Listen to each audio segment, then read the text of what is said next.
नमस्कार। आज के इस वीडियो में हम ग्रामीण नगरीय समाजशास्त्र के अंतर्गत बात करने वाले हैं नगरीय विकास से संबंधित मुद्दों के बारे में।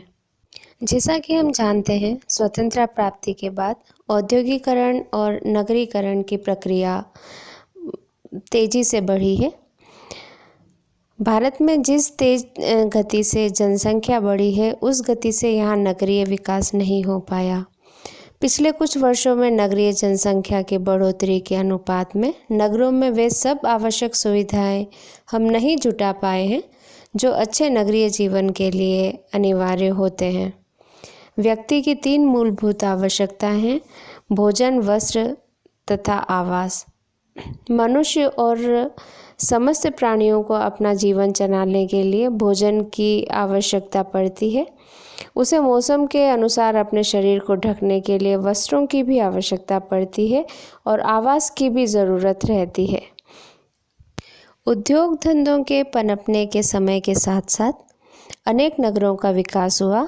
नगर व्यापार के केंद्र बन गए। रोजगार की तलाश में लोग गांव से नगरों की ओर प्रस्थान करने लगे।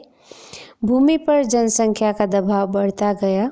इस बढ़ते दबाव ने कुछ लोगों को नगरों की ओर धकेल दिया। नगरों में शिक्षा संबंधी सुविधाएं भी उचित मात्रा में पाई जाती हैं।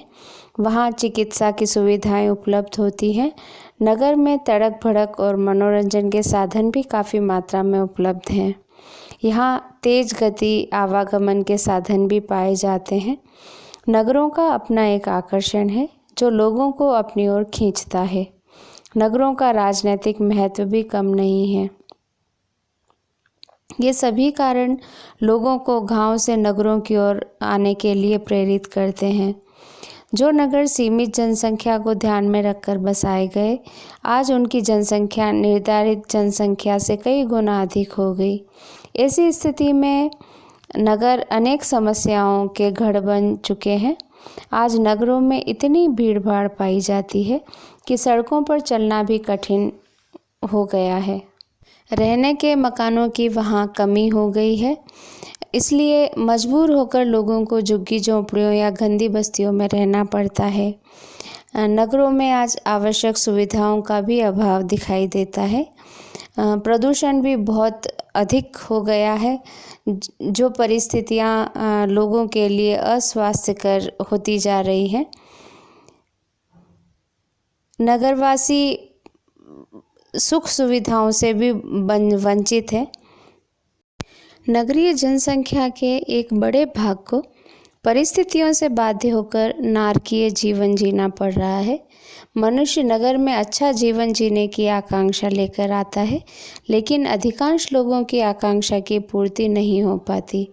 इन सभी समस्याओं से छुटकारा पाने के लिए नगरीय विकास आवश्यक है और नगरीय विकास के लिए नगर नियोजन बहुत ही महत्वपूर्ण होता है।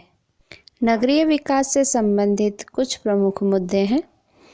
तो नगरीय विकास पर ध्यान देने से पहले हमें नगरीय क्षेत्र की प्रमुख समस्याओं के बारे में बात कर लेनी चाहिए, क्योंकि इन समस्याओं को ध्यान में रखकर ही किसी भी नगर के विकास का खाका तैयार किया जाता है। नगरीय क्षेत्रों से संबंधित समस्याओं की बात करें तो सबसे पहली समस्या जो नगरों में आती है वह है आवास की समस्या। नगरीय क्षेत्रों में आवास की समस्या एक विकट समस्या है। आवास की कमी के कारण ही नगरीय क्षेत्रों में जगह जगह गंदी बस्तियां पनपती हैं। आज आवश्यकता इस बात की है कि नगरीय क्षेत्रों में एक और गंदी बस्तियां हटाने का प्रयास किया जाए, तो दूसरी ओर जिन्हें हटाना कुछ कारणों से संभव नहीं हो, उनमें साफ सफाई का पूरा ध्यान रखा जाए ताकि विभिन्न किस्म की बीमारियां नहीं फैल सकें। नगरों के अंतर्गत दूसरी समस्या आती है निर्धनता की समस्या। नगरीय विकास से संबंधित कोई भी योजना लागू करते समय नगरीय क्षेत्रों में व्याप्त निर्धनता पर भी ध्यान देना आवश्यक है। उद्योग धंधों की कमी तथा कुटीर उद्योगों के उचित मात्रा में नहीं पनपने से नगरीय क्षेत्रों में निर्धनता पाई जाती है। यहाँ लोगों को एक और आय के समुचित साधन उपलब्ध नहीं है, तो दूसरी ओर आवश्यकताएं जुटाने के लिए काफ़ी खर्चे उठाने पड़ते हैं। इसलिए आवश्यकता इस बात की है कि नगरीय क्षेत्रों में योजनाबद्ध तरीके से उद्योग धंधों और कुटीर उद्योगों का विकास किया जाए। नगरीय क्षेत्रों से निर्धनता समाप्त करने की दृष्टि से सरकार द्वारा चलाई गई कुछ प्रमुख योजनाएं इस प्रकार हैं। पहली योजना है स्वर्ण जयंती शहरी रोजगार योजना। यह योजना पूर्व में चल रही 3 योजनाओं को सम्मिलित करके बनाई गई है।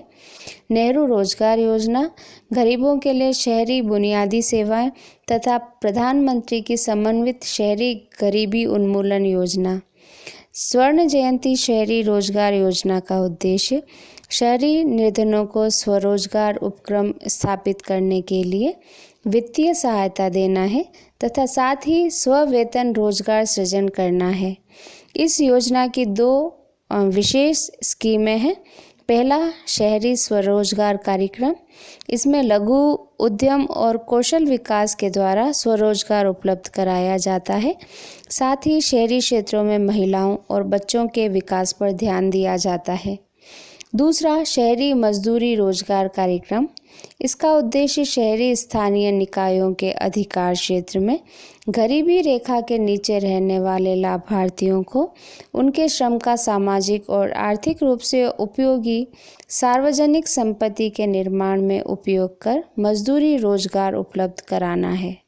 निर्धनता समाप्त करने के लिए सरकार के द्वारा चलाई गई दूसरी योजना है बड़े उद्योगों तथा कुटीर और लघु उद्योगों का विकास। निर्धनता को समाप्त करने के लिए सरकार ने बड़े बड़े उद्योगों की स्थापना की है। 10वीं पंचवर्षीय योजना में उदारीकरण और आर्थिक सुधारों का दौर जारी रखा गया है। सरकार ने कुटीर और लघु उद्योगों को भी प्रोत्साहन दिया है। इन उद्योगों से लाखों लोगों को रोजगार प्राप्त होता है।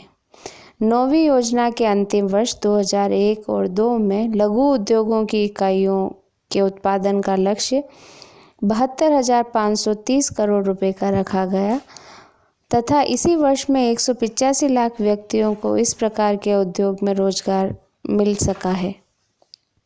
शहरी क्षेत्रों के अंतर्गत तीसरी समस्या आती है बेकारी की। भारत में बेरोजगारों की संख्या रोजगार कार्यालयों के अनुसार 2002 के अंत में 4 करोड़ 13 लाख थी। भारत में पिछले 56 वर्षों में बेकार लोगों की संख्या काफ़ी बढ़ी है।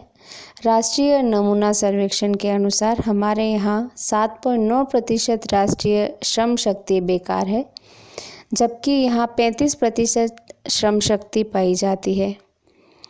पुरुषों की तुलना में महिलाओं में और शिक्षितों की तुलना में अशिक्षितों में बेरोजगारी अधिक पाई जाती है। सबसे अधिक बेरोजगार व्यक्ति 20 से 24 वर्ष की आयु के हैं।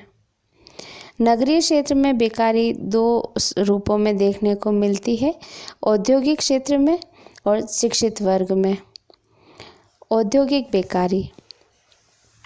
औद्योगिक क्षेत्र में बेकारी के अनेक कारण हैं, जैसे गांव से व्यवसाय की खोज में लोगों का औद्योगिक केंद्रों की ओर आना, लेकिन धीमी औद्योगिक प्रगति के कारण उन्हें रोजगार नहीं मिलना, अनियोजित औद्योगिकरण, आर्थिक प्रतिस्पर्धा के कारण बाजार में वस्तुओं की मांग की कमी, मजदूरों की छंटनी, उद्योगों में नवीनीकरण के कारण मानव शक्ति का स्थान मशीनों के द्वारा ले लेना, हड़तालें और तालाबंदी के कारण कारखानों का बंद हो जाना, पूंजी, कच्चे माल तथा बाजार के अभाव के कारण उत्पादन न हो पाना आदि कुछ कारण औद्योगिक बेकारी को बढ़ावा देते हैं। पढ़े लिखे वर्गों में भी बेकारी पाई जाती है। कई डॉक्टर, इंजीनियर, तकनीकी विशेषज्ञ जिन्हें भारत में काम नहीं मिलता, विदेशों में चले जाते हैं। शिक्षा के प्रसार के साथ साथ शिक्षित बेकारी में भी बढ़ोतरी हुई है। हमारे यहाँ के शिक्षित व्यक्ति केवल वेतनभोगी सेवाएं ही पसंद करते हैं। उद्यमशीलता या साहसिकता की उनमें कमी पाई जाती है। भारत में अधिकांश शिक्षित बेरोजगार पश्चिम बंगाल, बिहार, उत्तर प्रदेश तथा महाराष्ट्र में हैं। इनमें से अधिकतर शिक्षित बेरोजगार नगरीय क्षेत्रों में रहने वाले कला, विज्ञान एवं वाणिज्य संकाय के स्नातक हैं।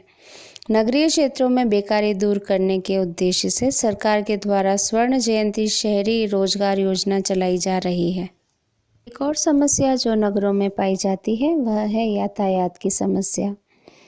नगरों में छोटी ऊबड़-खाबड़ सड़कों पर न तो आम आदमी स्वयं ठीक से चल पाता है और न ही उन पर विभिन्न वाहनों को सरलता से चलाया जा सकता है। ट्रैफिक जाम की घटनाएं तो नगरीय क्षेत्रों में आए दिन देखने को मिलती है। नगरीय विकास की दृष्टि से आवश्यक है कि सड़कों तथा गलियों की न्यूनतम चौड़ाई तय कर दी जानी चाहिए। जहां सड़कें छोटी है उनकी चौड़ाई को बढ़ाने का हर संभव प्रयास किया जाना चाहिए। शहर में मल-मूत्र निकासी की समुचित व्यवस्था होनी चाहिए। नगरीय विकास की दृष्टि से नगरों में यातायात को नियंत्रित करना बहुत ही आवश्यक है। शहरों में कूड़ा कचरा एक गंभीर समस्या है। जहाँ देखो वहाँ कूड़े कचरे के ढेर दिखाई देते हैं। इससे वातावरण प्रदूषित होता है और कई प्रकार की बीमारियों के फैलने की संभावना रहती है। शहर के बाहर कूड़े कचरे से खाद बनाई जा सकती है। आज नगरों में कूड़े कचरे को हटाना और साफ सफाई की समुचित व्यवस्था करना एक बहुत बड़ी समस्या हो गई है। इस कार्य में लगे लोग साफ सफाई के काम से जी चुराते हैं और कामचोर लोगों से सख्ती से निपटना आज के युग में एक कठिन कार्य है। नगरों में अतिक्रमण भी एक प्रमुख समस्या है, क्योंकि वहाँ ज़मीनों की कीमतें आसमान छू रही है। इसलिए मौका मिलते ही लोग भूमि को हड़पना चाहते हैं। जहाँ कहीं लोगों को ज़मीन खाली दिखाई देती है वे उस पर अपना कब्जा जमाना चाहते हैं। लोग बाज़ारों में फुटपाथ पर अतिक्रमण करते हैं, उस पर अपनी दुकानें बना लेते हैं, अपने वाहन खड़े कर लेते हैं। इस अतिक्रमण के कारण नगरीय विकास में बाधा उत्पन्न होती है। आजकल नगर परिषदों और निकायों के द्वारा अतिक्रमण को हटाने का प्रयास किया जा रहा है, लेकिन कुछ प्रभावशाली लोग जबरन भूमि पर अपना कब्जा बनाए रखने में सफल हो जाते हैं। आवश्यकता इस बात की है कि अतिक्रमण को सख्ती के साथ रोका जाए ताकि नगरों के विकास में बाधा उत्पन्न न हो। वाहनों की पार्किंग भी नगरों में एक बड़ी समस्या है। Car, scooter, rickshaw, taxi, tempo आदि के लिए पार्किंग के लिए अलग अलग स्थान तय किए जाने चाहिए। पार्किंग की उचित व्यवस्था नहीं होने से लोग सड़कों पर कहीं भी अपने वाहन को खड़ा कर देते हैं, जिससे दुर्घटनाओं की संख्या बढ़ जाती है और यातायात में भी कठिनाई आती है। नगरों में बगीचे, पार्क, अस्पताल, चिड़ियाघर, मंदिर, मस्जिद सभी स्थान पाए जाते हैं। बच्चों के खेलने के लिए न केवल मैदानों की बल्कि खेलों की व्यवस्था भी की जानी चाहिए। सार्वजनिक स्थानों की देखभाल ठीक से की जानी चाहिए ताकि वे व्यवस्थित बने रह सकें। इसी के साथ निर्धनों के लिए भी शहरी बुनियादी सुविधाओं को उपलब्ध कराया जाना चाहिए। नगरीय विकास को ध्यान में रखते हुए गरीबों के लिए बुनियादी सुविधाओं की योजना 1990 और 91 में प्रारंभ की गई। इस योजना में सामुदायिक संगठनों के सहयोग से कम आय वर्ग की बस्तियों में सामाजिक और भौतिक सुविधाएं उपलब्ध कराने के प्रयत्न किए जाते हैं। इसका मुख्य लक्ष्य तंग बस्तियों में रहन सहन के स्तर को ऊंचा उठाना है। पर्यावरण प्रदूषण की समस्या भी शहरों की एक बहुत बड़ी समस्या है। नगरीय विकास की दृष्टि से पर्यावरण की रक्षा न केवल सरकार का बल्कि प्रत्येक नागरिक का दायित्व होना चाहिए। पर्यावरण की रक्षा के लिए आवश्यक है कि शहर में जगह जगह बगीचों और पार्कों की व्यवस्था की जाए। साथ ही सड़क के दोनों ओर पेड़ पौधे लगाए जाएं। नगरीय निकाय इस कार्य को बखूबी से कर सकती है। सड़कों और गटरों की धुलाई भी नियमित रूप से होनी चाहिए तथा कीटनाशक दवाइयों का छिड़काव भी किया जाना चाहिए। ऐसा करने से पर्यावरण शुद्ध बना रहेगा और बीमारियों के फैलने की संभावना भी कम होगी। गंदी बस्तियों को हटाना भी एक बड़ी समस्या है। नगर विकास कार्यक्रम के अंतर्गत अवैध और गंदी बस्तियों को हटाया जाना चाहिए। इस प्रकार की बस्तियां रेल लाइन, बस स्टैंड, सड़कों, अस्पतालों या सार्वजनिक स्थलों के पास बन जाती है। ऐसी बस्तियों को वहां से हटाकर कहीं और बसाना स्वास्थ्य की दृष्टि से आवश्यक है।